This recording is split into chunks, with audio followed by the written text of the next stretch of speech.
খুনি ডাইনি হাসিনার নেতৃত্বে নির্দেশে বাংলাদেশে তো বটেই, পৃথিবীর ইতিহাসে সবথেকে নির্মমতম একটি গণহত্যা সংঘটিত হয়েছে। সেই গণহত্যায় আমাদের প্রত্যাশা ছিল 5 আগস্ট পরবর্তী যে ইন্টারিম গভর্নমেন্ট দায়িত্ব নিয়েছেন তাদের কাছে আমাদের দাবি ছিল তারা এই গণহত্যার সাথে জড়িত খুনি হাসিনা, তার দোসর, গুলি চালানো পুলিশ কর্মকর্তা, র্যাব কর্মকর্তা, বিজিবি কর্মকর্তা সহ যারা যারা গুলি চালিয়েছে, যারা যারা হত্যা করেছে, গুম খুনের সাথে জড়িত ছিল, আয়নাঘর প্রতিষ্ঠা করেছে, যারা মিডনাইট ইলেকশন কায়েম করে গত 15-16 বছর ধরে ফ্যাসিবাদী শাসন চালানোর সুযোগ করে দিয়েছে, যেই সকল মিডিয়া এই ফ্যাসিবাদী আচরণকে বৈধতা দিয়েছে, যেই সকল কালচারাল অ্যাক্টিভিস্টরা এই সকল ফ্যাসিবাদী আচরণের বৈধতা দিয়েছে, যুবলীগ, ছাত্রলীগ, আওয়ামী লীগ এর নেতৃবৃন্দ যারা প্রকাশ্যে এই গণহত্যার নেতৃত্ব দিয়েছে তাদের প্রত্যেককে গ্রেপ্তার করবে, বিচারের মুখোমুখি করবে। কিন্তু অত্যন্ত দুঃখজনক হলেও সত্য, 5 আগস্ট পরবর্তী সময়ে আমরা দেখতে পেয়েছি গভর্নমেন্টের ছত্রছায়ায়, প্রশাসনের ছত্রছায়ায় অনেক খুনি লীগ নেতৃবৃন্দ গ্রেপ্তার হওয়ার পরে দেশ থেকে পালিয়ে গিয়েছে। আমরা আজকে এখানে সাক্ষ্য দিতে এসেছিলাম। আপনারা জানেন গত 14 জুলাই 2024, 15 জুলাই 2024 এই 2 দিন এবং 16-17 জুলাই এই 4 দিন ঢাকা বিশ্ববিদ্যালয়ের শিক্ষার্থীদের উপরে নির্মম হামলা চালানো হয়। আপনারা অডিও দেখেছেন এবং পত্রিকার কোট আছে, কোট আনকোট, যে মাকসুদ কামাল নিজে বলেছিলেন তৎকালীন বিশ্ববিদ্যালয়ের ভিসি যে তিনি পুলিশকে নির্দেশ দিয়েছেন যাতে পুলিশ আমাদের উপর হামলা করে। আপনারা দেখেছেন একটা কল রেকর্ড ফাঁস হয়েছে, যে কল রেকর্ডে তিনি বলতেছেন তিনি সাদ্দাম এবং ইনানকে নির্দেশ দিয়েছেন যাতে করে বহিরাগত ছাত্রলীগ, যুবলীগ এদেরকে নিয়ে আসে উত্তর দক্ষিণের এবং তাদেরকে নিয়ে এসে শিক্ষার্থীদের উপরে নির্মম হামলা করে তাদেরকে দমানো হয়। এবং কি তিনি সেখানে প্রস্তুতির কথাও বলছেন যে তারা তাদের পর্যাপ্ত প্রস্তুতি সহ আসে। এবং আপনারা জানেন 14 জুলাই রাত্রে যখন শিক্ষার্থীরা তুমিকে আমিকে রাজাকার রাজাকার স্লোগান দিয়ে বের হয়ে এসেছিল, ঠিক তখনই যুবলীগের তৎকালীন সভাপতি মাইনুল হোসেন নিখিল এবং ছাত্রলীগের সেক্রেটারি মাইনুল হোসেন নিখিল, তারপরে ছাত্রলীগের সভাপতি সাদ্দাম, ইনান, বিশ্ববিদ্যালয়ের সভাপতি স্বয়ন, সৈকত, এরা সম্মিলিতভাবে বিশ্ববিদ্যালয়ের শিক্ষার্থীদের উপরে হামলা করার জন্য বাইরে থেকে ধারালো দেশীয় অস্ত্র, লাঠিসোঁটা, গোলা বারুদ নিয়ে ক্যাম্পাসে প্রবেশ করে। এবং ওই দিন আল্লাহর একটা অশেষ রহমত ছিল যে শিক্ষার্থীরা এই অনাকাঙ্ক্ষিত ঘটনা থেকে বেঁচে যায়। এবং পরবর্তী দিনে 15 জুলাই যে রক্তাক্ত হামলা হয়েছে, এই হামলায় এই সাদ্দাম, ইনান তারা প্রকাশ্যে এই হামলা সংগঠিত করেছে আর তাদেরকে আশ্রয় দিয়েছে এবং তাদেরকে নির্দেশ দিয়েছে, পথ বাতলে দিয়েছে ঢাকা বিশ্ববিদ্যালয়ের তৎকালীন ভিসি মাকসুদ কামাল। আপনারা অডিও কলে দেখে শুনেছেন যে তার বাসায় বসে 14 তারিখ রাত্রে সন্ধ্যার পরে তার বাসায় বসে সাদ্দাম, ইনান, সৈকত, স্বয়ন তারা একসাথে বসে পরিকল্পনা করেছে কীভাবে শিক্ষার্থীদের এই আন্দোলনকে দমাবে, বড় হয়ে যাচ্ছে সেই পরিকল্পনা তারা করেছে। তো সেই বিষয়ে আমরা আজকে এখানে সাক্ষ্য দিতে এসেছি। আমরা আংশিক সাক্ষ্য দিয়ে এসেছি, যেহেতু আপনাদেরকে বলেছিলাম আমরা একটা প্রেস ব্রিফ করবো, আমরা বাকি অংশ যেয়ে আবার সম্পূর্ণ করব। এরপর যে কথা বলার জন্য অনুরোধ করছি ঢাকা বিশ্ববিদ্যালয়ের সিনেট সদস্য এবং ছাত্র পরিবহন সম্পাদক আসিফ আবদুল্লাহ, তিনিও সাক্ষ্য দিয়েছেন মাকসুদ কামালের এই অপকর্ম বিষয়ে।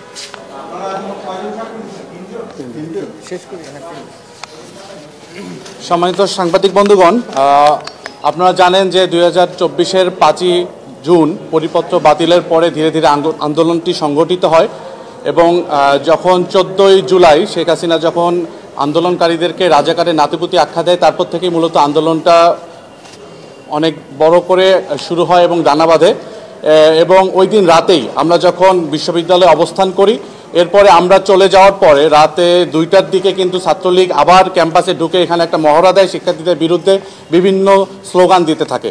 এবং সেদিন রাতে ভিসি তৎকালীন ভিসি মাকসুদ কামাল এবং ছাত্রলীগের নেতৃবৃন্দ একই সাথে তারা পরিকল্পনা নেয়।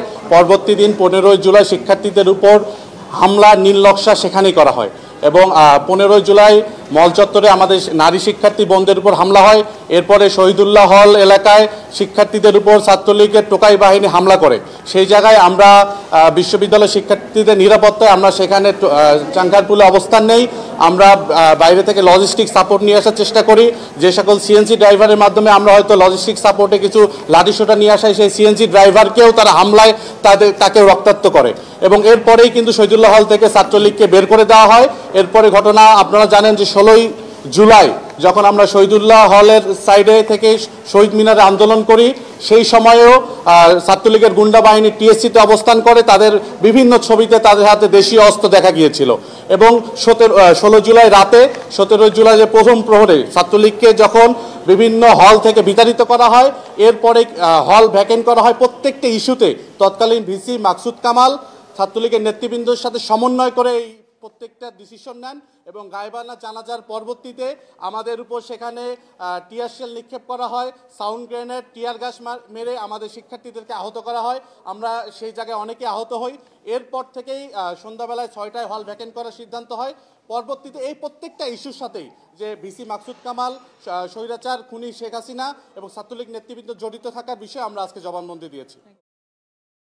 এ পর্যায়ে কথা বলার জন্য অনুরোধ করছি ডাকসু বিবি সাদিক কায়েমকে, যিনি ওবায়দুল কাদেরের যে মামলার বিষয়ে উনি জবানবন্দি এবং আংশিক দিয়েছেন, বাকি অংশ আমরা। আসসালামু আলাইকুম, সাংবাদিক বন্ধুদের শুভেচ্ছা জানাচ্ছি। আজকে আমরা আন্তর্জাতিক অপরাধ ট্রাইব্যুনালে তদন্ত কর্মকর্তাদের আহ্বানে জবানবন্দি দিতে এসেছি। এখানে আমাদের ডাকসুর পরিবহন সম্পাদক আসিফ আবদুল্লাহ, সাহিত্য সম্পাদক মোসাদ্দিক আলী ইবনে মোহাম্মদ এবং আমি। আমরা খুনি হাসিনার জুলাই বিপ্লবে যে আমাদের উপর গণহত্যা এবং শিশু হত্যা চালিয়েছে এবং আমাদের ঢাকা বিশ্ববিদ্যালয়ের শিক্ষার্থীদের উপর যেভাবে রক্তাক্ত করেছে, সেটার জবানবন্দি আমরা আজকে দিতে এসেছি।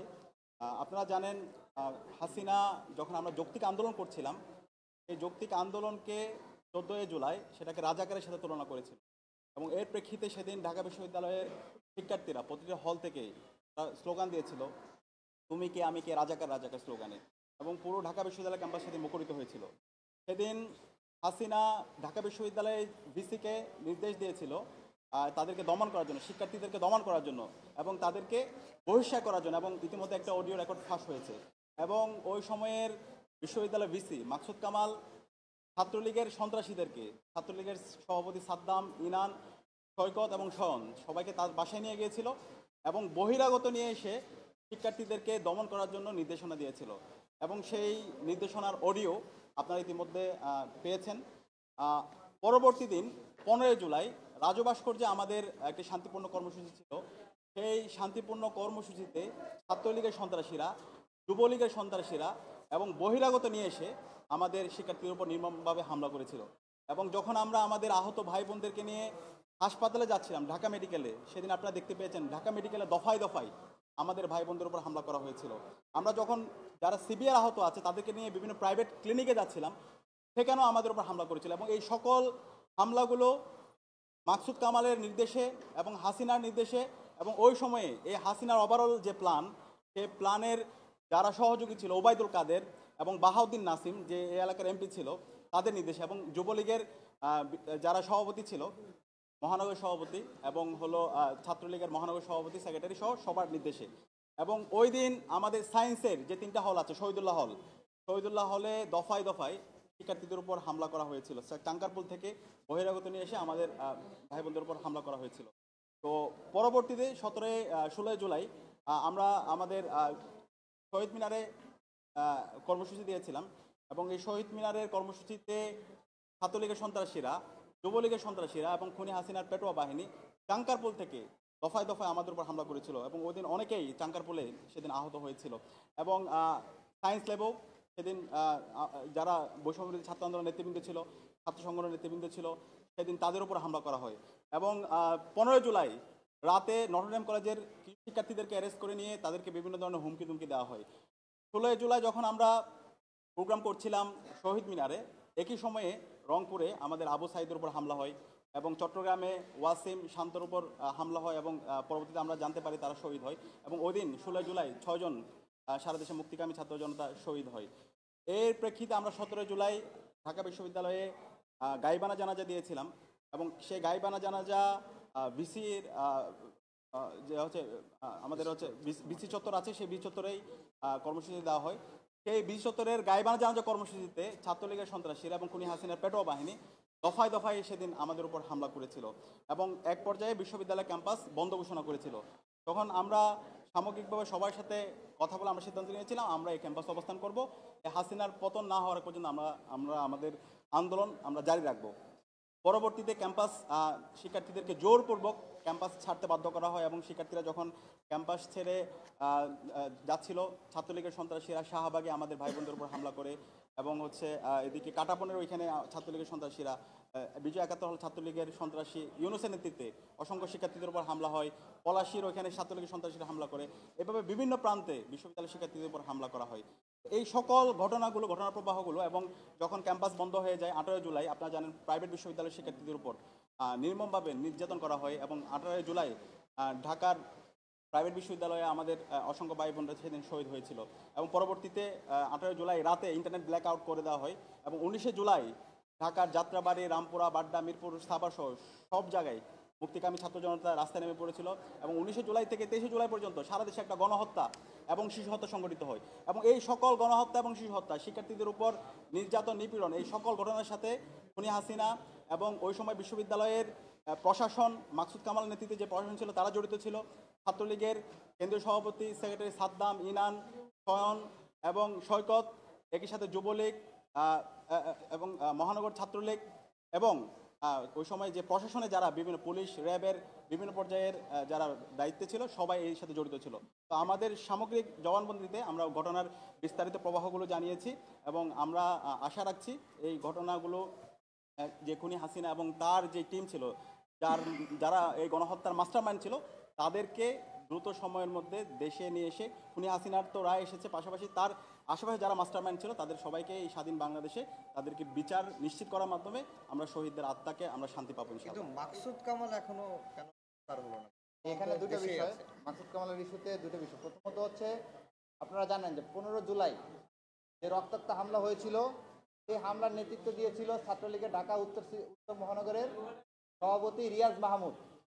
আমরা দেখতে পাই সম্ভবত 7 আগস্ট সৈকত এবং রিয়াজ মাহমুদ একসাথে গ্রেফতার হন, আমরা নিউজেও দেখতে পাই। এরপরে আমরা দেখতে পেলাম যে রিয়াজ মাহমুদ এখন লন্ডনে বসে আওয়ামী লীগের এজেন্ডাগুলো বাস্তবায়ন করতেছে। খুনি লীগের সেই গণহত্যা চালানো সেই স্লোগানগুলো সে এখনও লন্ডন থেকে দিচ্ছে এবং দেশে স্থিতিশীল পরিস্থিতি সৃষ্টি করার চেষ্টা পায়। আচ্ছা, এখানে আরেকটা বিষয়, মাকসুদ কামালের ব্যাপারে আমাদের কাছে অনেকগুলো ইনফরমেশন ইতিমধ্যে এসেছে, আমরা জানতে পেরেছি মাকসুদ কামালকে বিভিন্নভাবে শেল্টার দেওয়ার চেষ্টা করা হচ্ছে। সেটা অন্তর্বর্তীকালীন সরকারের পক্ষ থেকে বিভিন্নজন চেষ্টা করছে। বিশ্ববিদ্যালয়ে যে এখন শিক্ষকদের যে সংগঠনগুলো আছে তাদের একটা পক্ষ তাকে বিভিন্নভাবে সেভ এক্সিট দেওয়ার চেষ্টা করছে। কিন্তু আমাদের অবস্থান পরিষ্কার যে মাকসুদ কামাল ঢাকা বিশ্ববিদ্যালয়ে আমাদের ভাই বোনদেরকে মেরে রক্তাক্ত করেছে, বহিরাগত নিয়ে এসে আমাদের ভাই বোনদের উপর হামলা সে করেছে, সে মাকসুদ কামালের বিচার এই স্বাধীন বাংলাদেশে হবে। এবং মাকসুদ কামালের সাথে ওই সময় যারা বিশ্ববিদ্যালয়ের প্রক্রিয়ালবর্তীতে ছিল, বিশ্ববিদ্যালয় প্রশাসনে যারা ছিল, সবার বিচার এই স্বাধীন বাংলাদেশে হবে।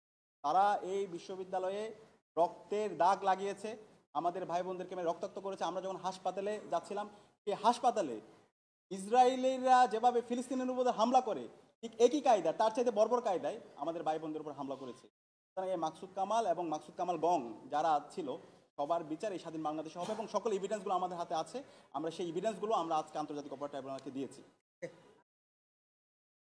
আমাদের এখানে দুইটা বিষয় আমরা জবানবন্দি দিতে এসেছি। আমি মুসাদ্দিক আলী ইবনে মোহাম্মদ, সাহিত্য সংসদ ডাকসু এবং আমাদের ঢাকা বিশ্ববিদ্যালয়ের সিনিয়র সদস্য ছাত্র পরিবার কাফি আব্দুল্লাহ, আমরা মাকসুদ কামালের যে মামলাটা জবানবন্দি আমরা দিয়েছি, আর আমাদের ডাকসুর সাদিক ক্যাম্প ফয়দুল কাদেরের যে মামলাটা সেটা সাক্ষী দিয়েছি জবানবন্দি। হাসিনার গণহত্যা, শিশু হত্যা এবং জুলাইয়ের আমাদের শিক্ষার্থীদের উপর যে নির্যাতন, নিপীড়ন, এটার যারা সহযোগী ছিল হাসিনার সাথে, ওবায়দুল কাদের, বাহাউদ্দিন নাসিম এবং ছাত্রলীগ, যুবলীগ, মহানগর পর্যায়ে যারা নেতৃবৃন্দ ছিল, তাদের বিরুদ্ধে আজকে আমরা জবানবন্দি দিতে এসেছি। Thank you.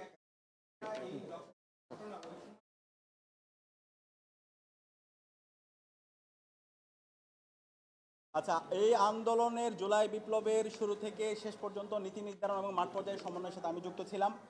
একদম আন্দোলনের সবচেয়ে ক্রুশাল সময় যখন ছিল, যখন ইন্টারনেট ব্ল্যাক আউট ছিল, কারফিউ জারি ছিল, ওই সময়ে সকল অংশীজনদের সাথে আন্দোলন সমন্বয় করা, সেকেন্ড লেয়ারে যারা সমন্বয়ক আছে তাদেরকে সেফ হোমে নিয়ে যাওয়া, দেশীয় আন্তর্জাতিক যত স্টেক হোল্ডার আছে তাদের সাথে কমিউনিকেশন রাখা এবং সামগ্রিক তত্ত্বাবধানের সাথে আমি জড়িত ছিলাম। এবং আপনি যারা ওই সময়ের আন্দোলনের ফ্রন্ট ফেসে ছিল এবং বিভিন্ন জায়গা থেকে যারা হেল্প করেছে, সেটা সাংবাদিক, সিভিল সোসাইটি, বুদ্ধিজীবী এবং সবার সাথে যোগাযোগ করলে আপনারা সেটা ইনফরমেশন পাবেন। একই সাথে সারা দেশের বিশ্ববিদ্যালয় পর্যায়ে যারা সমন্বয়ক ছিল, বিভিন্ন রাজনৈতিক দলের নেতৃবৃন্দ যারা ছিল, ছাত্র সংগঠন যারা নেতৃবৃন্দ ছিল এবং হচ্ছে আলেমুল আমাদের রিপ্রেজেন্টেশন, সবার সাথে আমার কোঅর্ডিনেশন হয়েছে এবং শেষ পর্যন্ত আন্দোলন চালিয়ে নিয়ে যাওয়া এবং সবার সাথে সমন্বয়ের সাথে আমি জড়িত ছিলাম। ধন্যবাদ। Thank you. সমৃদ্ধ হলো।